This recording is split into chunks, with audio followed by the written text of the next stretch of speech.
હર હર મહાદેવ. આજે હું જાઉં છું મંદિરે. હેલો ગાઈસ, આજે હું જાઉં છું મહાદેવના મંદિરે.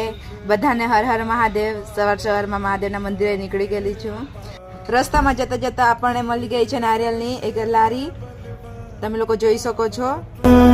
હાય હાય, મંદિરે જવાની કઈ ખુશી જ અલગ યાર. ચાલતા જઈએ કે પછી આપણે ગાડી ઉપર જઈએ, પણ એની ખુશી જ કઈ અલગ હે મંદિરે જવાની. ફાઇનલી ગાઈસ, હું પહોંચી ગઈ છું મહાદેવના મંદિરે. તમે લોકો જોઈ શકો છો. સિદ્ધેશ્વર મહાદેવનું મંદિર કતારગામમાં આવ્યું છે. જોઈ લો, તમે પણ દર્શન કરી લેજો મહાદેવનું.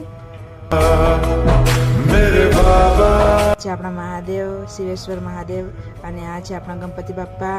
અહીંયા તમે જોઈ શકો છો. અને આ છે આપણા હનુમાન દાદા. ફાઇનલી ગાઈસ, મેં દર્શન કરી લીધી છે અને હવે હું નીકળી ગઈ છું પાછી હોસ્પિટલે જવા માટે. તમે લોકો મને જોઈ શકો છો, ચાંદલો ભાંદલો કરી લીધો છે. હવે નીકળી ગઈ છું પાછી હોસ્પિટલે જવા માટે. ગાઈસ, બહુ તડકો છે યાર. આવવા માટે તો આવી ગઈ છું મંદિરે, બટ હવે જવા ત્યાં સુધી ફાઇનલી ગાઈસ મને મેડમ મળી ગયા છે અને અમે બંને નીકળી ગયા છે હવે એક્ટિવા પર બેસીને હોસ્પિટલે જવા માટે. ફાઇનલી ગાઈસ, હું હોસ્પિટલે પહોંચી ગઈ છું. તમે મને જોઈ શકો છો. હર હર મહાદેવ.